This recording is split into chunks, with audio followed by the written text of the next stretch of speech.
karena yang memuliakannya adalah Allah yang Maha Mulia. Hebatnya beliau tidak pernah merasa mulia.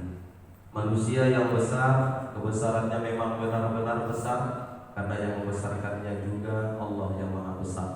Hebatnya lagi beliau tidak pernah merasa besar. Dialah Nabi kita, Nabi Muhammad sallallahu alaihi wasallam.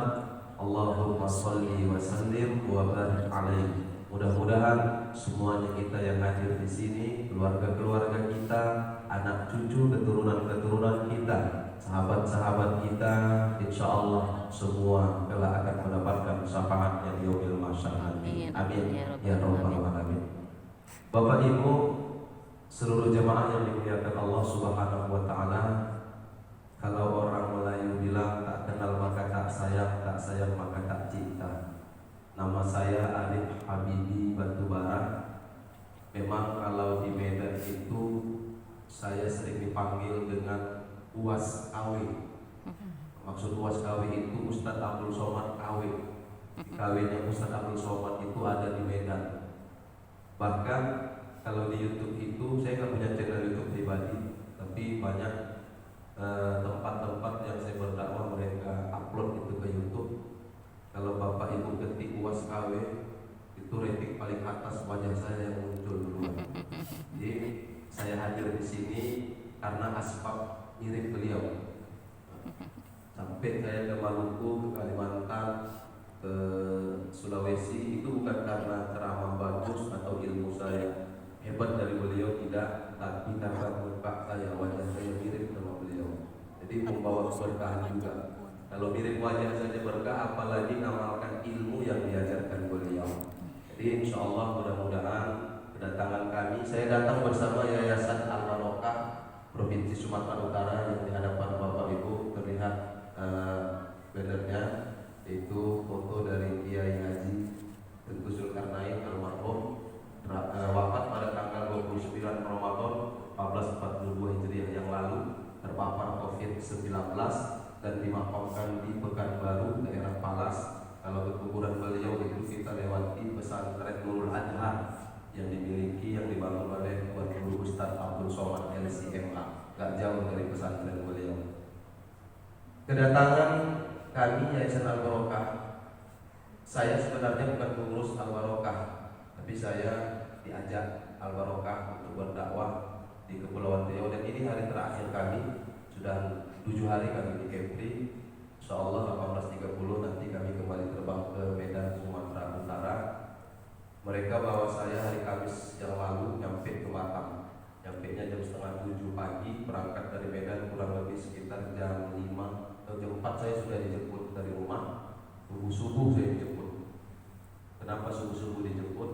Karena tiket yang paling murah dari Medan saat itu hanya berangkat subuh. Karena bukan ada uang ya sana barokah, ada dananya, ada uang kasnya, cuma lebih bermanfaat ketika digunakan untuk yang lebih membutuhkan. Mereka yang fasilitasi saya Bapak Ibu, dari mulai makan saya, tiket pesawat saya, hotel. Tapi kami di Batam nggak nginap di hotel. Ada hamba Allah yang dermawan, beliau punya rumah kosong, dan rumah kosong yang kami tunggu. Jadi kalau saya ceramah kemarin saya di Bintan diberikan hotel, bahkan di tempat manapun saya diberikan hotel. Kenapa tidak saya permasalahkan? Karena memang beliau juga pernah menyatakan di hadapan kami, almarhum, beliau itu kalau diberikan hotel mewah nggak mau, lebih milih hotel-hotel yang biasa. Bahkan kalau bisa beliau itu tinggalnya di kamar masjid. Ada masjid, ada kamarnya, beliau lebih senang di situ. Jadi kalau beliau saja mau tinggal di ruangan ada dalam masjid, masa sih kami anak-anaknya, murid-muridnya nggak mau tinggal di rumah yang kosong, yang rumah kosong itu bukan rumah hantu, enggak. Rumah kosong itu nggak ada penghuninya aja, pas di depan masjid. Alhamdulillah. Nah, itulah kedatangan kami ke sini. Maka mohon izin, mohon maaf saya hanya menyampaikan amanah. Ayo sama-sama kita berpartisipasi. Nanti dakwah ini saya dakwah. Ini ada kota infak Pak, dikelilingkan. Bukan kami maksud minta-minta, pengemis. Ada juga sebagian orang katakan, itu ya senang merokah datang Ustaz Arif Habibi bawa pengemis-pengemis. Enggak, ini bukan punya saya yang dibawa ke sini, tapi untuk kebutuhan atau keperluan orang-orang yang memang betul-betul membutuhkan. dananya ini bukan untuk pesantren. Jadi jangan salah paham, kota infak digeledah untuk pesantren. Untuk siapa? Ya untuk fasilitas mereka selama di Kepulauan Riau. Ya alhamdulillah kalau ada dapat cukup. Alhamdulillah kalau nggak cukup mereka yang ngomongin. Jadi mohon izin, silakan kalau ada rezeki. Kalau nggak ada nggak masalah, masukkan aja tangan kita ke dalam kotak. Apa-apa, tapi berniat. Hari ini aku bawa uang, nanti kalau bawa uang aku berinfak. Kemana? Gak harus ke Al-Barokah. Di masjid juga ada kota infak. Silakan masukkan ke kota infak manapun. Mudah-mudahan Allah luaskan rezeki kita semua. Amin. Ya Rabbal Alamin. Bapak Ibu orang-orang tua kami yang dimuliakan oleh Allah Subhanahu wa taala. Nabi Daud alaihi salam itu pernah mengucapkan dalam kitab Zabur, ini ungkapan saya ambil dari hadis baginda Rasulullah, termasuk di dalam kitab Nasaihul Ibad karangan Syekh Nawawi Al-Bantani Al-Jawi. Kata Nabi Daud, hakun 'alal aqil an la yastaghila illa bil salat. Hak orang-orang yang berakal itu, kata Nabi Daud, tidak harus disibukkan illa bil salat, kecuali hanya dengan 3 perkara saja. Akal diciptakan oleh Allah, menurut Nabi Daud fungsinya cuma 3. Makhluk diberikan akal, tidak diberikan nafsu, ada malaikat. Makhluk yang diberikan Allah nafsu, tidak diberikan akal, hewan. Makhluk yang diberikan Allah keduanya akal dan nafsu, manusia. Makanya manusia menjadi makhluk yang paling mulia. Dulu jauh sebelum manusia diciptakan oleh Allah, Bapak Ibu, Allah lebih dulu menciptakan akal dan nafsu. Maka pernah terjadi dialog antara Allah dengan akal dan dialog antara Allah dengan nafsu. Ketika Allah panggil akal, Allah nanya, wahai akal, man anta wa man ana, engkau siapa, aku siapa? Kata Allah. Akal jawab, anta rabbi, engkau Tuhanku, wa ana abduka, dan aku adalah hamba. Allah panggil nafsu, pertanyaannya sama, man anta wa man ana, wahai nafsu, siapa engkau, siapa aku? Nafsu bilang, anta, ana. Engkau ya engkau, aku ya aku. Siapa lu, siapa gua? Malaikat dipanggil Allah, malaikat ini bawa nafsu rendam ke dalam neraka. Rendam nafsu dalam neraka. Ada yang bilang 1000 tahun.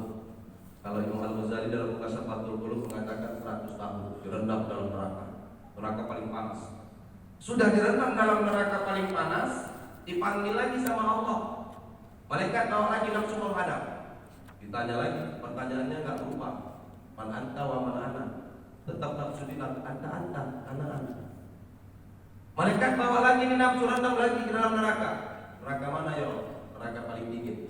Ada neraka paling dingin, Pak. Kalau Bapak Ibu jalan ke Sumatera Utara, mana tahu yang sudah pernah ke Brastagi, itu kan daerahnya dingin.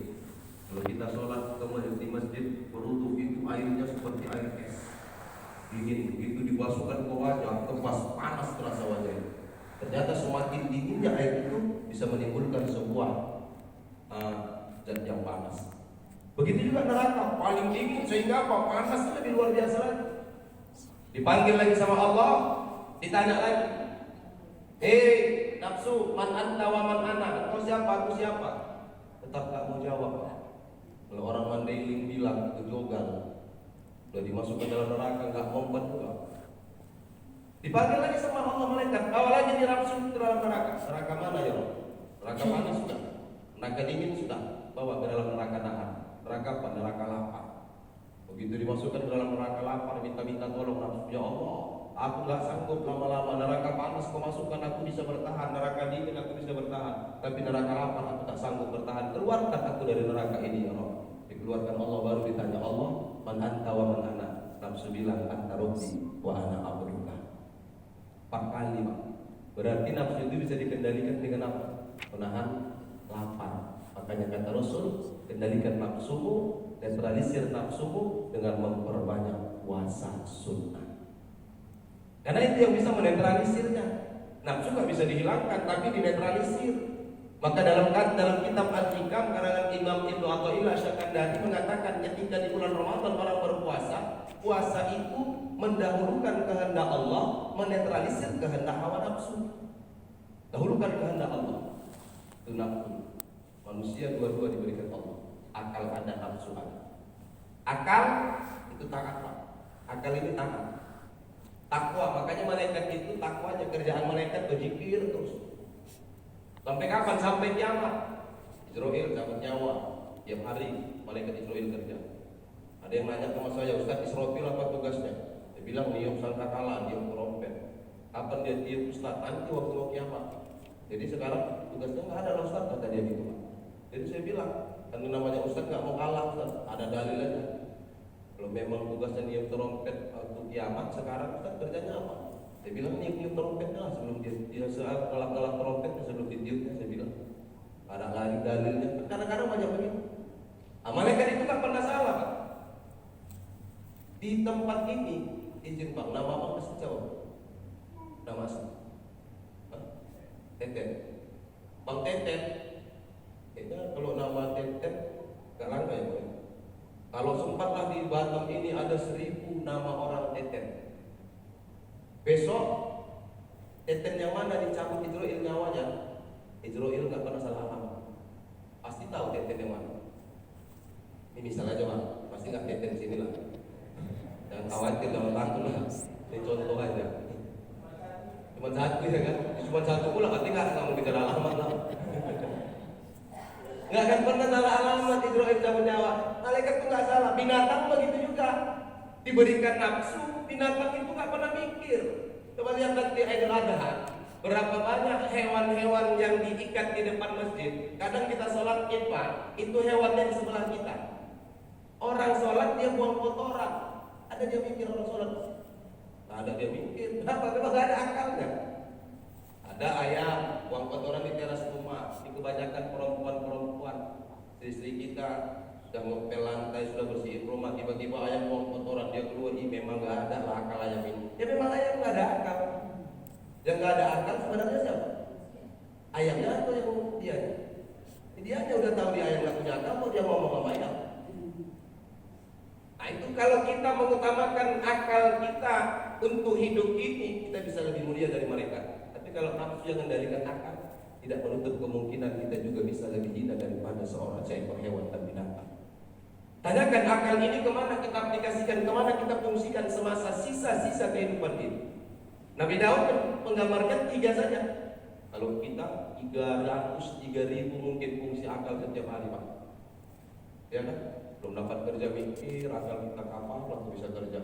Udah kerja nanti mikir kapan bisa beli rumah. Udah beli rumah mikir lagi kapan bisa beli mobil. Udah beli mobil mikir lagi sama siapa lah nikah. Udah nikah terus nggak pernah habis di akal. Fungsinya nggak pernah habis kita gunakan. Padahal kata Nabi Daud 3 saja. Pertama, tazawudin lima'an. Apa itu?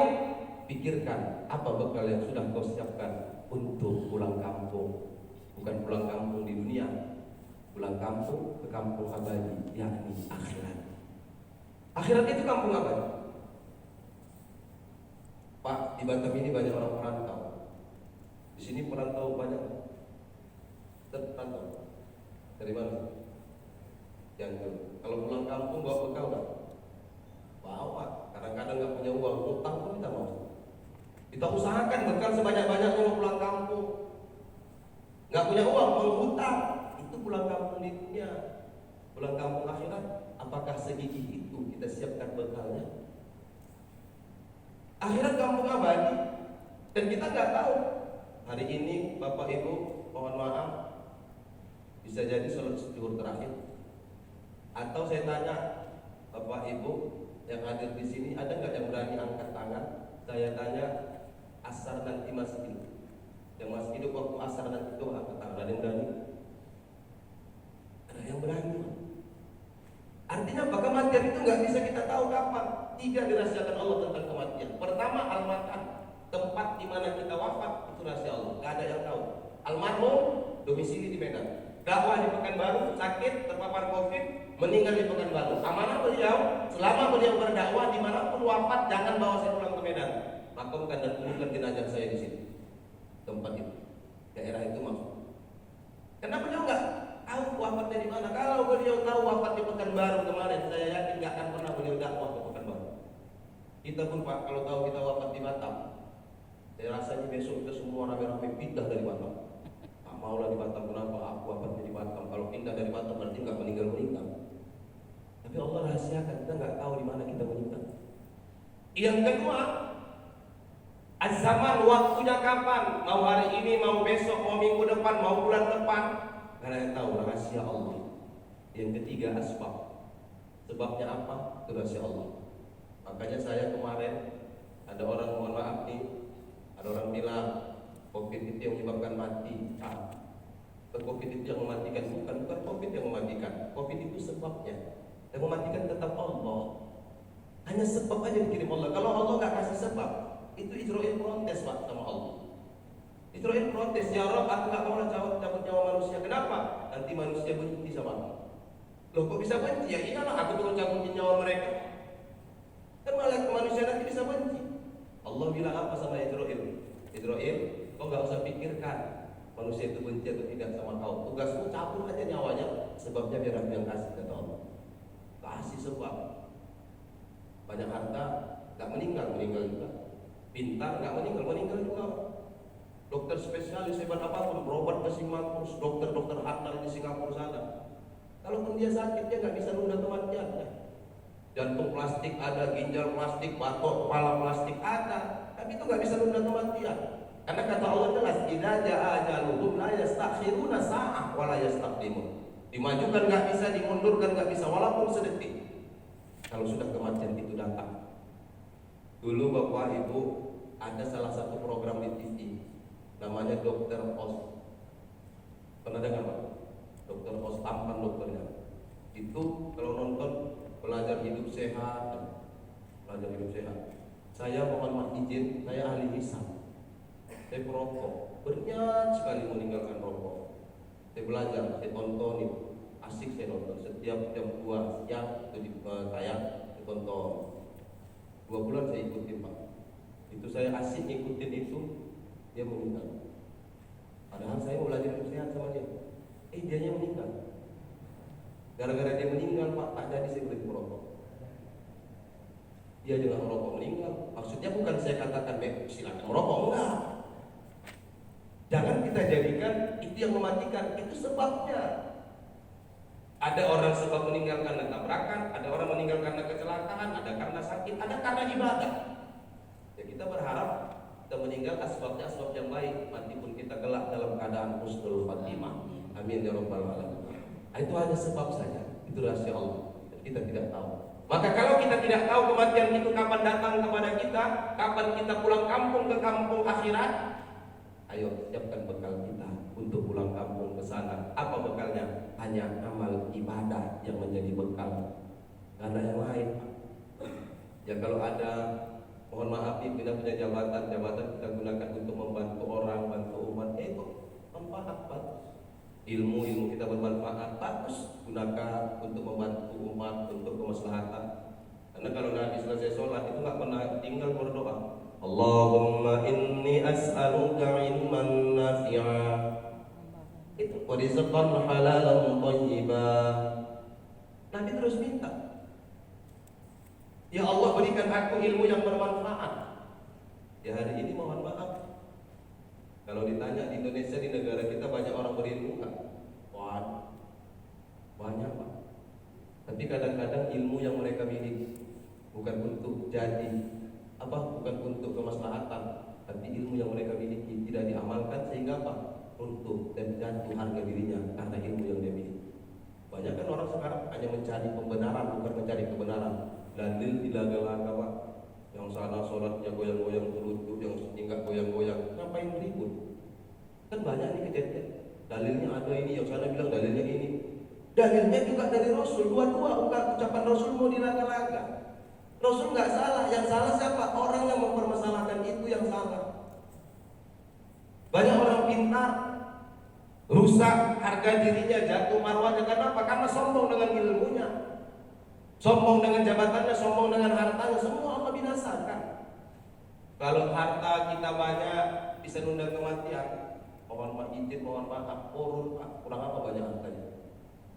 Kalau sempat harta bisa nunda kematian, korun itu nggak mati-mati sampai sekarang itu. Tapi buktinya korun mati. Ada manusia yang paling kaya selain korun. Bayangkan korun Ke Batam ini, nah kalau kantor di orang BP pasti paham lah, gali tanah, bangun perumahan, bangun proyek, dapat Priuk tidak di bawah. Orang bilang harta siapa? Harta karun. Harta korun itu, karun itu bahasa Indonesia aja Pak, harta korun. Bapak bayangin aja, jenazahnya korun di Afrika Utara, bisa Priuknya nyampe di Batam. Kan luar biasa banyaknya Priuk korun. Apa dia masaknya dulu di Batam? Itulah hartanya korun, karena memang Allah tenggelamkan bersama hartanya ke dalam bumi. Tapi korun juga wafat. Korun juga meninggal, bahkan matinya dalam keadaan hina. Kenapa? Karena dia sombong dengan harta yang dia miliki. Gak ada yang bisa menunda kematian kita. Maka siapkan amal ibadah. Itulah yang menjadi bekal kita untuk menghadap Allah dan pulang kampung ke kampung abadi yakni akhirat. Yang kedua, fungsi akal menurut Nabi Daud wa mu'atun li ma'ash. Pikirkan. Akal itu gunakan untuk berpikir biaya kehidupan di dunia. Saya paling senang bahas ini Pak. Kenapa? Ini berarti huruf kaya. Pikirkan. Hidup di dunia kau butuh biaya. Pikirkan. Cari sebanyak-banyaknya. Kumpulkan hartamu sebanyak-banyaknya. Al-Quran tidak ada melarang orang Islam hidupnya jadi orang kaya. Tidak ada. Dari satu dalil Al-Quran ada nggak Islam menyuruh pengikutnya, penganutnya hidupnya harus jadi orang miskin? Ada. Yang ada suruh bantu orang miskin. Gak ada nyuruh kita untuk miskin.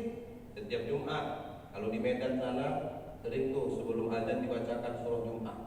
Idza qudiyatis shalah, apabila salat sudah kau tunaikan, fantashiru fil ardh, maka bertebaranlah kau di muka bumi ini. Untuk apa? Wabtaghu min fadlillah, dari karunia Allah. Silahkan bekerja. Yang berdagang silahkan berdagang. Yang di kantor silahkan ke kantor. Yang kuli bangunan silahkan kerja. Nelayan silahkan kalian kerja. Tapi ketika Allah panggil, Allahu Akbar, Allahu Akbar, tinggalkan pekerjaan. Sujud di hadapan Allah Subhanahu wa taala. Ini Pak yang menjadikan orang-orang Timur Tengah itu hidupnya sejahtera. Orang Mekah Madinah itu Masya Allah, kalau dihitung-hitung, ditanya-tanya negara kita sama negara mereka, tanahnya lebih subur siapa? Tanah Indonesia apa tanah Mekah Madinah? Subur tanah kita tengok, batang ubi terpotong, ada tanah di belakang 2 meter, kecucurkan tanah belakang. Tunggu seminggu, berdaun, tongkat berubah jadi tanaman. Coba di Mesir sana, tanaman berubah jadi tongkat. Nah, percaya bawa nanti batang, kalau bapak ibu umroh bawa ke sana, cucurkan untuk pada Arafah. Tunggu seminggu, gersang, kering batang ubi tadi. Indonesia subur, tanahnya subur. Oh, tapi mereka kan negara minyak. Indonesia nggak banyak minyak. Kalimantan banyak minyak. Langkat daerah kami Sumatera Utara itu banyak minyak. Tapi sekarang Pak di daerah Langkat itu warga situ roda agung produksi minyak tanah sendiri. Bahkan diantar-antar sampai ke kota-kota sana. Sejahtera hidup mereka. Tapi kenapa hari ini kalau ditanya orang Indonesia dengan orang Mekah dan Madinah, mohon izin, saya bukan mengatakan orang Indonesia itu miskin dari orang sana, tapi fakta yang kita lihat, kenapa sejahtera penduduk sana, masyarakat sana daripada masyarakat kita? Saya sering cari-cari jawaban, dan ternyata Pak benar, ketika di sana azan berkumandang, supir taksi itu dia keluar dari taksinya, kalau masjid jauh dia gelar saja samping taksinya, dia sujud di hadapan Allah. Yang berdagang ditutup dagangannya, warung tutup, jalan ke rumah Allah, jalan ke masjid. Mereka ingat sama Allah. Untuk dagangannya beda Pak, beda untuk dagangannya. Kalau tempat kita, negara kita ini kebanyakan kalau tutup warung itu kan pintunya berlapis-lapis, pagar 1, pagar 2, takut digondol mali. Di sana enggak, di sana untuk dagangan cuma diletakkan tulisan di depan halal. Artinya siapa yang lewat mau ambil silahkan. Yang dagang nggak permasalahkan, sudah dihalalkan. Itu nggak ada barangnya yang hilang. Coba di Batam dibuat begitu. Di kita jualan dagang, punya warung aja, Allahu Akbar, letakkan tulisan di depan halal, tinggi kita ke masjid. Habis semua. Ada meja kursinya pun diangkat sama. Negara sana tidak. Kenapa? pelan demi pelan tidak kita sadari Pak, berkah sudah mulai satu persatu dicabut oleh Allah Subhanahu wa taala. Mana buktinya? Buktinya banyak. Orang dulu anaknya 8, 10, 12, 13. Suaminya petani. Ibunya, si istri itu ikut bantu suami ke sawah dari pagi sampai asar. Udah asar pulang. Ngapain pulang? Masak. Menyiapkan makanan suami dan anak-anak.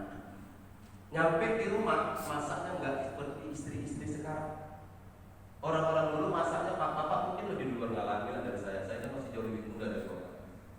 Itu masaknya dulu pakai remote control. Remote controlnya bang dirumus dulu, dulu.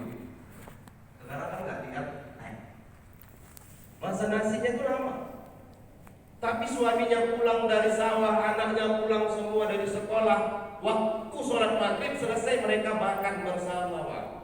Suami pulang makan, nasi sudah masak. Padahal istrinya ikut. Sekarang istri-istri kita Pak kadang-kadang yang nggak kerja tinggalnya di rumah doang. Masak nggak pakai remote yang pencet. Masak nasi kan tinggal pencet sekarang. Cok pencet. Bisa-bisa suaminya pulang nggak makan. Kenapa? Lupa dia pencet terus bukan. Ya berasanya tergenang dalam air itu. Kemudahan kadang-kadang tidak menjamin kebahagiaan dalam hidup berumah tangga. Makannya kumpul sama anak sekarang. Orang sekarang makannya ayahnya makan sendiri, ibunya makan sendiri, anaknya pulang makan ambil sendiri. Jarang kita ngumpul lagi makan bersama. Pelan-pelan Pak. Orang dulu rumahnya bangun rumah kecil rumahnya, tapi tetap dia siapkan tempat sholat sudut rumah. Malam jam tengah malam dia untuk dia mengajar tempat sholat. Sekarang orang bangun rumah bukan tempat sholat yang jadi orientasinya, yang menjadi fokusnya, tapi bukan adalah tempat-tempat santai, tempat karaoke, tempat berenang, tempat sholatnya kecil, dia buatnya buat 2 orang untuk berjamaah. Orang dulu berkah hidupnya. Kita tengok aja orang dulu Pak. Orang dulu makan ayam sakit, tapi sehat-sehat. Kan orang dulu makan ayam udah sakit-sakit ayamnya, nggak mau mati baru disembelih. Kalau nggak mau mati ayamnya nggak pernah makan ayam. Orang dulu, anak sekarang mau makan ayam apa? Batam lagi, kota kuliner, ayam penyet ada, ayam geprek ada, ayam kremes ada. Di Medan ada namanya ayam lepas di daerah timur.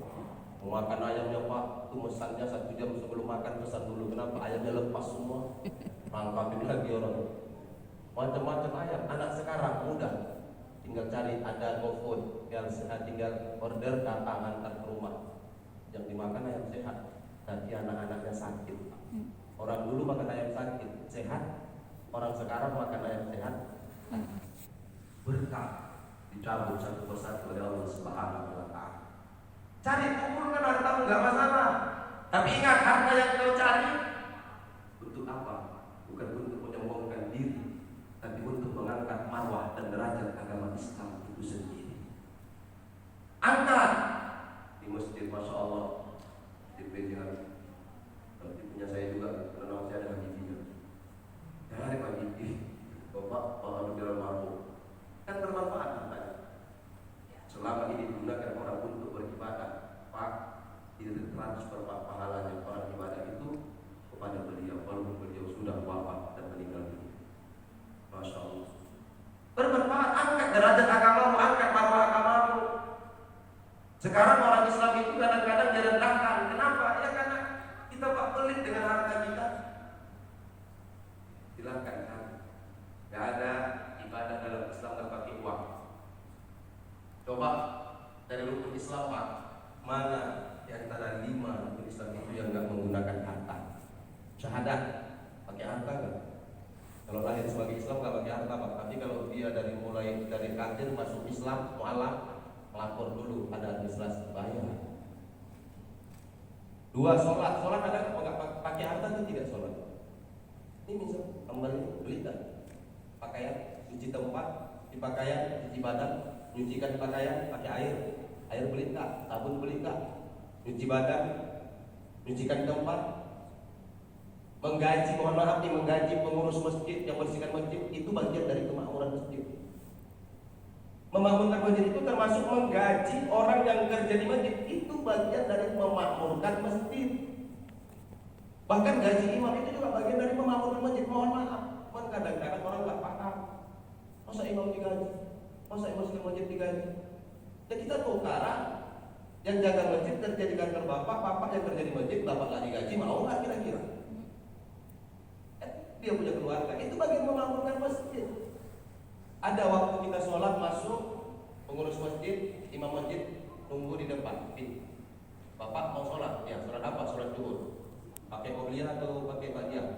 Nggak pakai qobliyah, nggak pakai ba'diyah. Berarti zuhur doang, ya 4 rakaat. 1 rakaat bayar 10.000 Pak, 40.000. Ada, kita diminta imam masjid. Nggak ada, yang minta uang kan kayak senang barokah Pak. Ikutin Pak tadi. Enggak dipaksa, enggak dipasang tanda. 10.000 1 rakaat, nggak ada. Puasa, sholat, sahadat, sholat, puasa. Puasa pakai apa? Pakai makan sahur pakai uang, buka puasa pakai uang, zakat lagi, haji lebih banyak lagi mengeluarkan biaya. Tidak ada ibadah Islam tak pakai harta. Makanya orang Islam harus kaya, cari harta sebanyak-banyaknya. Maka saya sering katakan Pak kepada generasi muda dalam dakwah saya sering bilang, janganlah kita salahkan orang Yahudi dan Cina. Loh, siapa yang salah? Mereka Ustaz yang mengambil semua kekuatan tanah-tanah, minyak-minyak di negara kita. Mereka menguasai perekonomian dunia. Ya mereka disalahkan, jangan salahkan mereka. Jadi siapa yang disalahkan Ustaz? Kita yang salah. Kenapa? Karena kita yang tak mampu bersaing sama mereka. Kalau kita tak mampu bersaing sama mereka, jangan salahkan mereka. Kita aja yang masih kurang ilmunya untuk bersaing dengan mereka. Maka belajarlah terus, raih terus ilmu setinggi-tingginya, saingi mereka. Dari orang kaya, angkat derajat Islam, angkat marwah Islam. Semua pakai uang. Yang terakhir, fungsi akal tadi, waktu ladati bil halal. Carilah kenikmatan itu, cari rezekimu, tapi tetap dengan cara yang halal, bukan menghalalkan segala cara. Karena setiap ucapan dan perbuatanmu akan dipertanggungjawabkan di hadapan Allah Subhanahu wa Ta'ala. Maka ayo Bapak Ibu seluruh jemaah yang dimuliakan oleh Allah Subhanahu wa Ta'ala, kita renungkanlah 3 fungsi akal dulu terlebih dahulu. Ada nggak di dalam diri kita? Kalau itu ada, ayo aplikasikan. Hingga apa? Hingga kebahagiaan itu akan kita raih. Dunia kita bahagia, akhirat kita akan selamat. Rezeki itu ada halal tak baik, ada baik belum tentu halal. Maka sering berdoa, Allahumma rizqna rizqan wasi'an halalan thayyiban. Ya Allah, berikan aku rezeki yang halal dan baik, karena halal belum tentu baik. Mana contohnya? Daging kurban halal, tapi dimakan bagi orang yang punya tensinya, punya darah tinggi, penyakit darah tinggi, itu tidak baik untuk dia. Halal tapi tidak baik. Orang darahnya jadi sampai 200 per sekian, bisa sakit, berarti kan tidak baik. Ada baik tapi belum tentu halal. Apa contohnya? Kalau di Medan ada namanya minuman TST, teh susu telur. Kalau daerah Pekanbaru teh Pandua katanya. Telurnya itu Pak, telurnya itu mohon maaf keluar dari lubang najis. Ketika minum dipecahkan, telurnya itu tidak dicuci, maka tersentuh dengan kulitnya, maka jadi mutan najis, bercampur dengan najis, maka haram hukumnya untuk diminum. Baik telur, baik untuk kesehatan, tapi kadang-kadang gak halal untuk kita minum. Makanya perhatikan, ada nasi bodoh, ada telur dadar, kita belah. Ya kalau kita beli tak masalah dalam fikih, kita gak harus perhatikan bagaimana masak, kamu gak perlu. Kita tetap berbaik sangka, makan di rumah makan. Ayamnya bagaimana menyembelihnya, kita gak perlu tanya-tanya sama yang jual, marah aja. Kita sangka baik, selagi tidak kita lihat dengan mata kepala kita, silahkan. Tapi kalau kita lihat dengan mata kita, yang belinya seperti binatang, gak baca bismillah, tidak sesuai dengan syariat Islam, maka tinggalkan. Tapi kalau kita gak lihat dengan mata kita sendiri, silahkan, dibolehkan dalam fikih. Bersangka baiklah, anggaplah yang jualan paham ilmu fikih dan dia lakukan itu sesuai dengan syariat agama. Jadi nggak perlu juga kita sangka buruk. Nanti pulang dari sini makan kayak apa? Yang punya nggak mau beli bagus ini. Jangan. Nggak semuanya orang sama. Ya kadang-kadang ada juga rumah-rumah makan dia memang betul-betul banyak paham. Nanti kalau kita lihat langsung tinggalkan, dan itu pun jangan ceritakan ke orang jadi fitnah. Bagaimana caranya? Itu hanya kebijaksanaan saja. Ya, ayo halal belum tentu baik, baik juga kadang-kadang belum tentu halal. Mudah-mudahan Allah berikan kepada kita rezeki yang halal dan baik, sehingga harta apapun yang kita miliki hidup di dunia ini mendapatkan keberkahan dari Allah Subhanahu wa Ta'ala. Karena hidup ini bukan perkara banyaknya harta, tapi berkahnya yang kita cari. Berkah itu bagaimana? Berkah itu cukup, pas, cukup dan pas, itulah berkah. Bapak mau bangun rumah, ada uang, ada, cukuplah, cukup bangun. Bapak mau beli mobil baru, ada uangnya, ada, pas, beli. Bapak mau nikah lagi, cukup uangnya, cukup, nikah lagi. Kira-kira begitu, cukup sama pas, itulah namanya berkah. Kadang-kadang banyak harta kita belum tentu berkah, tak pernah cukup, Pak, tak pernah cukup, ada aja kurangnya. Nah, itu menunjukkan harta kita gak berkah. Orang yang memiliki harta berkah, harta itu dia gunakan untuk kebaikan, untuk kemaslahatan, dan untuk mengangkatkan marwah agamanya. Itulah harta yang berkah. Bapak Ibu, seluruh jemaah yang dimuliakan oleh Allah Subhanahu wa taala, mungkin ini saja yang dapat saya sampaikan. Mohon maaf saya menyita waktunya. Kami dari Yayasan Al-Barokah ingin menyampaikan satu program. Berkenan kiranya Bapak Ibu, alhamdulillah. Kalau mungkin belum berkenan, Allah hanya yang mampu membolak-balikkan hati. Di sini ada program wakaf Al-Quran. Bagi yang ingin berwakaf, silahkan nanti di depan kami. Di tempat ini masih ada tim, silahkan datang beberapa berwakaf. Macam mana cara berwakafnya? Saya hanya menjelaskan. Ini Al-Quran 5 kali direvisi oleh Kiai Haji Tengku Zulkarnain. Kelima kali dia revisi Al-Quran ini, tak sempat karena dia keburu sudah dipanggil oleh Allah Subhanahu wa taala. Harga Al-Quran ini dicetak di Pulau Jawa sekitar 60.000, tapi siapa yang berwakaf ini dihargai 100.000. Itu jual beli Al-Quran, Ustaz. Saya jelaskan kenapa 160 dicetak, diwakafkan nilai 100, karena 40.000 itu dijadikan sebagai dana pendistribusian Al-Quran. Karena di daerah-daerah minoritas masih banyak anak-anak kita, orang-orang Islam yang mereka beragama Islam, tapi mereka tak paham Islam, bahkan mereka tak kenal dengan kitab suci Al-Quran. Maka ini diberikanlah guru-guru mengaji dikirim, kemudian transport semua diberikan oleh Yayasan Al-Barokah. Satu Al-Quran 100.000, boleh dicicil, boleh cash, boleh kapan saja mau dibayar silakan. Hanya 100.000 wakaf 10 mushaf Al-Quran akan kami berikan. Satu mushaf ini sebagai cenderamata dan sebagai kenang-kenangan bahwa ini menjadi saksi dan bukti, bukan hanya di dunia, tapi bukti dan saksi di hadapan Allah Subhanahu wa taala bahwa harta kita pernah kita salurkan, kita sumbangkan untuk orang-orang yang membutuhkan. Mereka paham baca Al-Quran, mereka mengamalkan Al-Quran, mereka paham ilmu agama. Itu karena kita yang menjadi fasilitatornya. Maka orang-orang yang memfasilitasi anak-anak Islam belajar agama, insya Allah akan mereka rekomendasikan masuk ke dalam surga Allah Subhanahu wa taala. Kami masih di sini, bagi yang minat silakan hubungi tim kita. Kita tidak berlama-lama, kita tidak akan tanya Pak siapa yang mau, tidak seperti nanti kesannya memaksa. Karena infak sedekah ini tidak ada paksaan, hanya kesadaran diri kita. Yang muqallibal qulub, yang membolak-balikkan hati hanya Allah. Kami hanya menyampaikan saja. Mudah-mudahan bermanfaat. Kepada Allah kami mohon ampun, kepada Bapak Ibu seluruh hadirin dan hadirat kami mohon dimaafkan. Unzur maqalah wala tanzur maqalah. Lihatlah yang disampaikan, jangan pernah lihat siapa yang menyampaikan. Selagi yang disampaikan kebaikan, ambil. Selagi itu tidak kebaikan, maka buang jauh-jauh. Belum tentu yang menyampaikan ini lebih baik, lebih mulia, lebih alim daripada seluruh jamaah yang mendengarkan apa yang disampaikan. Nasrul minallah wa fathul qarib wa basyiril mu'minin. Assalamualaikum warahmatullahi wabarakatuh. Waalaikumsalam warahmatullahi wabarakatuh.